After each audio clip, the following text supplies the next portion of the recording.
Ils ne vendent rien, ils ne fabriquent rien. Et pourtant, chaque seconde, ils encaissent des millions. Visa, c'est l'entreprise la plus puissante dont personne ne parle vraiment.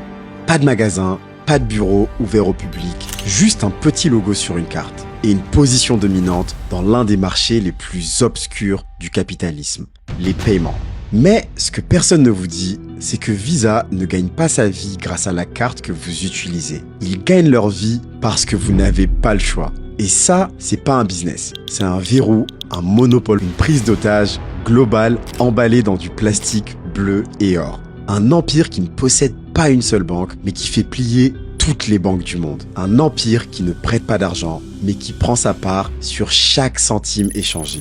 Un empire qui s'est rendu indispensable en restant volontairement invisible. Mais alors, comment ce bout de plastique a-t-il été créé par une personne qui voulait faire une expérience sociale? Pourquoi des États entiers se plient aux règles de Visa? Et surtout, comment ils ont réussi à monétiser toutes nos dépenses sans qu'on s'en rende compte? Salut la team Mindset, j'espère que vous allez bien.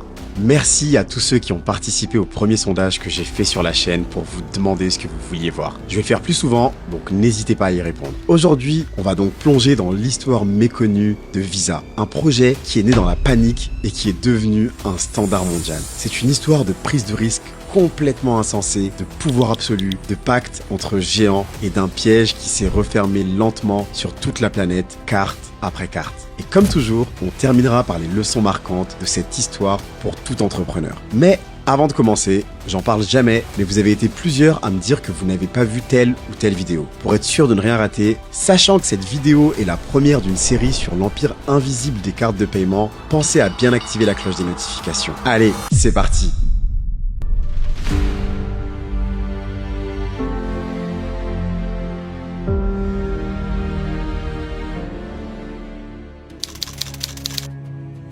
Un bureau gris, moquette sale, lumière blanche. Et au milieu de la pièce, un gars qui perd patience. Joseph Williams, vice-président chez Bank of America, regarde un rapport d'utilisation des cartes bancaires. Et ce qu'il voit, c'est un désastre. Des clients qui ne comprennent rien, des paiements qui plantent, des impayés à l'appel. Et il se dit, on a créé un monstre. Mais pour bien comprendre ce qu'il se passe, revenons un peu en arrière. À la base, l'idée de Joseph était simple et partait même certainement d'un bon sentiment. Créer un outil financier pour les masses, pas pour les riches, pas pour les entreprises, pour tout le monde. Et au passage, remplacer le cash, rendre le crédit plus fluide.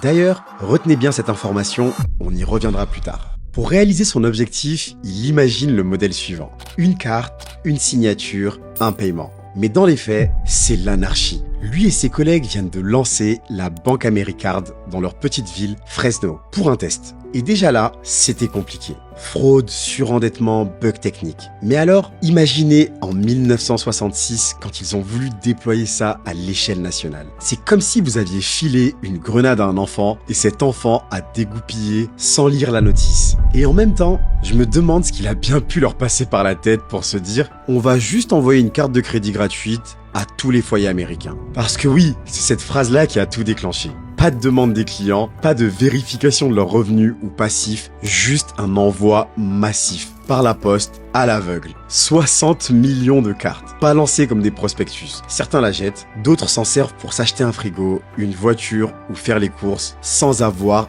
un seul dollar dans leur compte. Le résultat, vous l'avez deviné. Mais ce cher Joseph, lui, apparemment non. Une explosion de dettes, des familles entières piégées dans le crédit revolving et un taux de défaut qui fait paniquer Wall Street. Mais derrière le scandale, il y a un détail que personne n'avait vu venir. C'est complètement fou, mais les gens aiment ça. Ils aiment ne pas avoir à attendre, ils aiment pouvoir dépenser sans réfléchir. Et surtout, ils aiment cette sensation de liberté, même si c'est une illusion. Alors, Bank of America ne recule pas. Au contraire, ils accélèrent. Ils se disent « Ok, la carte n'est pas parfaite. » Mais ce qu'on a entre les mains, c'est plus qu'un outil bancaire. C'est une nouvelle façon de vivre l'argent. Et là, tout change. Ils arrêtent de vouloir contrôler la carte. Ils veulent contrôler le réseau. Mais le système est bancal. Il se désagrège. Chaque banque gère sa version, chacune son réseau, son fonctionnement. Un vrai bordel. Et au sein de Bank of America, certains commencent à se dire que Joseph a peut-être déclenché un truc qu'il ne maîtrise plus. En coulisses, des discussions commencent. Des banquiers veulent reprendre la main, créer une nouvelle structure. Centraliser, organiser, régler ce chaos. Un homme en particulier va faire entendre sa voix. Il s'appelle D-Hawk et il s'apprête à tout renverser.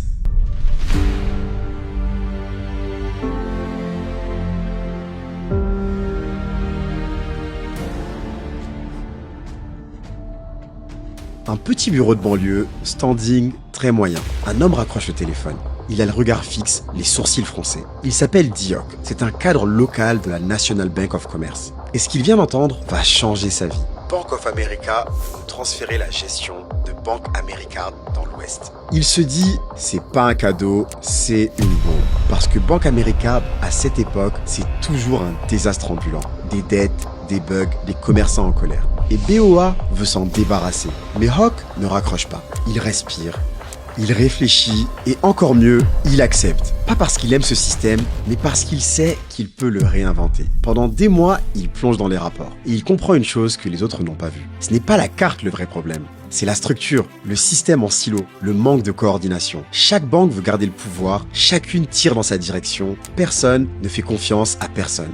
Hawk se dit, on ne peut pas réparer le système, il faut le recréer entièrement. Alors, il fait un truc que personne n'attendait. Il propose de créer une nouvelle entité, indépendante, ni contrôlée par BOA, ni par une seule banque, mais dirigée collectivement par tous les acteurs du réseau. Une organisation chaotique, un mot inventé justement par D-Hawk lui-même, qui veut dire entre chaos et ordre. Il se dit, ce qu'il faut, c'est un système où chaque banque a son mot à dire, mais où le réseau reste unifié, transparent, neutre. Un modèle nouveau. Sans patron tout-puissant, sans gouvernement centralisé, juste des règles, une tech partagée et une gouvernance distribuée. Les banquiers hallucinent. Un gars inconnu, même pas cadre dirigeant, qui vient leur dire comment refondre le système. Mais le plus fou, c'est qu'ils vont dire oui. Pourquoi ? Parce que Hawk est crédible. Il parle comme un gars du terrain. Et surtout, il est le seul à avoir un plan concret. Et comme vous le savez, c'est un peu la merde. Donc si quelqu'un veut gérer ça, il réunit toutes les banques partenaires dans un hôtel à San Francisco. Et là, pendant des heures, il expose sa vision. Pas de bullshit, pas de promesses creuses, juste un système où tout le monde a intérêt à jouer ensemble, parce que sinon, tout le monde perd. Et c'est là que Visa naît vraiment. Pas comme une extension de Bank America, mais comme une entité à part entière, avec un nouveau nom, un nouveau logo et une nouvelle gouvernance. Un nom court, universel, Visa, comme un passeport vers l'argent globalisé. Un nom pensé pour traverser les frontières, avant même que le système ne le fasse. Ce jour-là, Hawk n'a pas juste restructuré un réseau, il a posé les bases de l'architecture financière moderne. Pas une banque, pas un produit, un protocole. Comme Internet, mais pour l'argent. Mais ce que personne n'avait prévu, c'est que ce réseau, aussi neutre et ouvert qu'il soit sur le papier, allait devenir un levier de pouvoir colossal. Et quand Visa est passé à l'échelle mondiale, ce pouvoir a commencé à faire trembler les États eux-mêmes.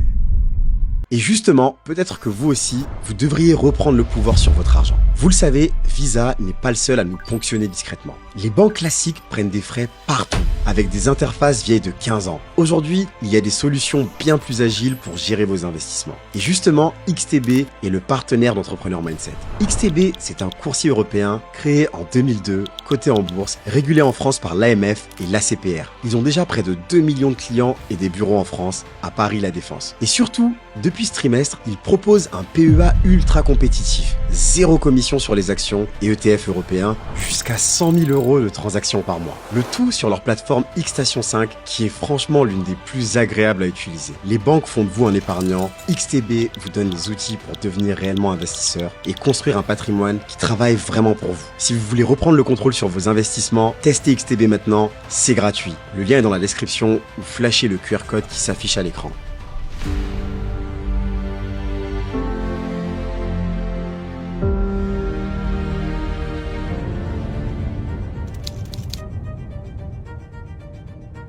Sarah est dans son salon. Elle vient de repérer une paire de baskets en promo sur un site allemand. Elle clique, sélectionne la taille, rentre son adresse, puis elle sort sa carte bleue. En 3 secondes, la commande est validée. Un mail de confirmation, livraison prévue sous 4 jours. Elle n'a pas réfléchi, elle n'a même pas vu le logo, mais ce qui vient de se passer, c'est plus qu'un achat. C'est une opération logistique, juridique, monétaire, à l'échelle mondiale. Et au cœur de cette opération, il y a Visa. L'entreprise connecte tout le monde. La boutique, le transporteur, la banque. Parce que ce qu'ils ont construit, ce n'est pas un simple service, c'est l'infrastructure. Un tunnel invisible qui relie vendeurs et acheteurs et qui prélève un petit pourcentage à chaque passage. Mais ce pouvoir-là, il va encore bien plus loin. Avance rapide.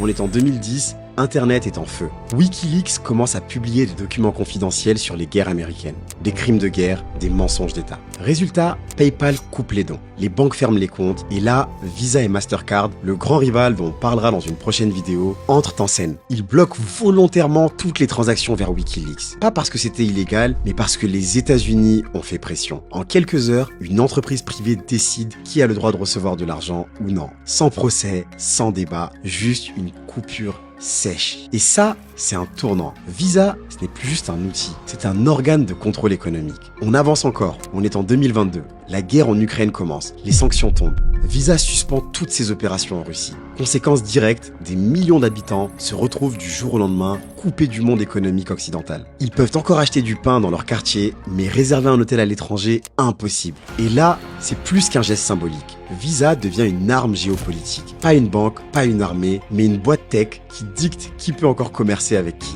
Et pendant ce temps, Visa continue de croître. L'entreprise traite 13 000 milliards de dollars par an. C'est un chiffre un peu déconnecté de notre réalité. Mais au cas où, Visa brasse l'équivalent de plus de 70 millions d'années de SMIC, ou l'équivalent de 20 000 SMIC chaque seconde. Et l'argent ne dort jamais. Que vous achetiez une pizza à Marseille, un iPhone à Montréal ou un billet d'avion pour Tokyo, il y a de grandes chances que Visa soit dans la boucle. Mais voici le détail que presque personne ne regarde.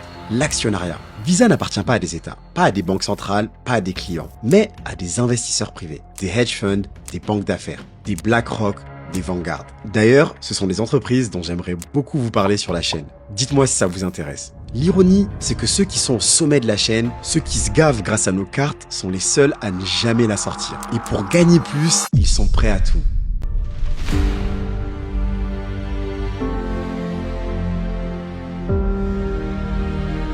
Dans un open space moderne, mur en béton ciré et machine à café design, une poignée d'ingénieurs planche sur un problème simple. Comment encaisser plus vite, partout, tout le temps? Vous vous souvenez de l'objectif initial de notre cher Joseph, le banquier qui a balancé des cartes de crédit à tout un pays plus vite qu'un dropshipper qui lance une formation dès qu'il a vendu un produit? Ce rêve, c'était de faire disparaître l'argent liquide et prendre le contrôle du digital. Eh bien, cet objectif, Visa l'a atteint, et certainement au-delà des espérances les plus folles de Joseph. Visa n'est plus seulement un réseau, c'est une machine de guerre algorithmique. Ils passent des contrats avec les plus grandes entreprises tech, ils investissent des milliards dans des infrastructures cloud, le système change radicalement. Avant, une carte bleue, c'était un bout de plastique. Aujourd'hui, c'est un identifiant universel. Tu n'as même plus besoin de la sortir. Ton smartphone, ta montre, ton ordi, ton navigateur, tout est déjà connecté. Et dans l'ombre, Visa orchestre chaque microtransaction.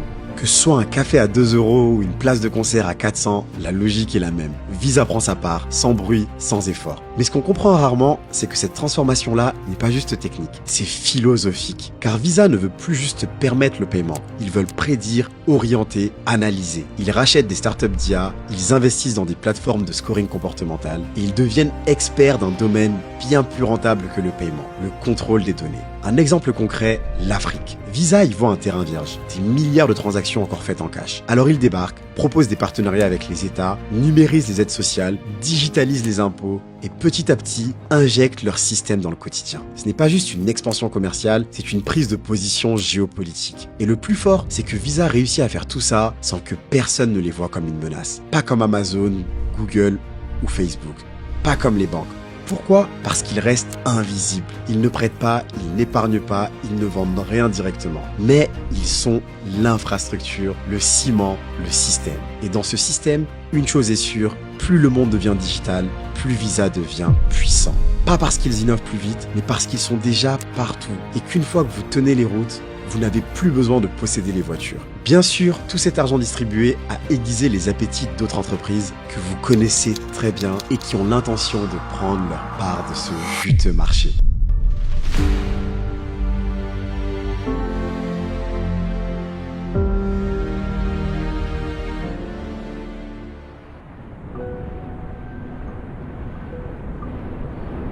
Tim Cook monte sur scène, il sort un iPhone, annonce Apple Pay est là.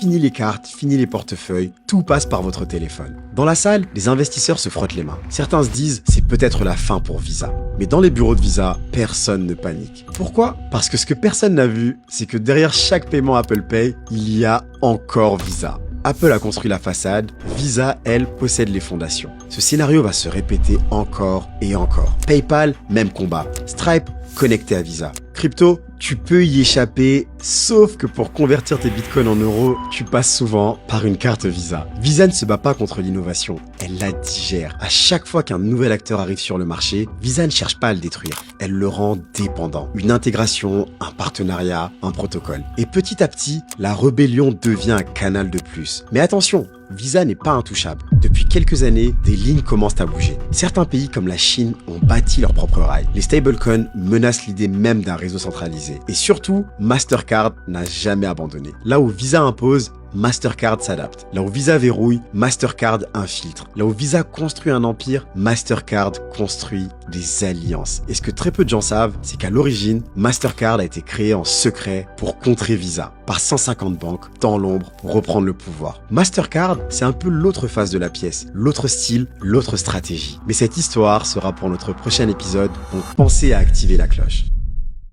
Dans un monde qui s'automatise, le vrai pouvoir, c'est savoir se rendre indispensable. Pas en créant le meilleur produit, mais en devenant l'infrastructure qu'on ne peut pas contourner. Et ça, c'est la première leçon pour les entrepreneurs. Tu peux dominer un marché sans vendre au client final. Visa n'a ni boutique, ni SAV, ni marketing produit. Ce qu'ils vendent, c'est un réseau, un système, une couche invisible. Ils ont compris que celui qui connecte, celui qui synchronise, prend sa part sans jamais lever la main. La deuxième leçon, elle est encore plus brutale. Le vrai monopole, c'est l'habitude maquillée en évidence. Personne ne t'oblige à utiliser Visa, mais tu le fais. Pas parce que tout le monde le fait, parce que c'est là, ça marche et tu ne te poses même plus la question. Et ça, c'est la forme de domination la plus efficace, quand les gens pensent avoir le choix, alors qu'ils utilisent tous le même pont. Je trouve ça encore plus fort qu'Apple, qui d'ailleurs, en 1997, suite à plusieurs mauvais choix, a été sauvé d'une faillite garantie par son plus grand ennemi, Microsoft, pour une raison assez inavouable, ce qui a été vécu comme une trahison par ses fans, comme on le voit dans la vidéo qui s'affiche.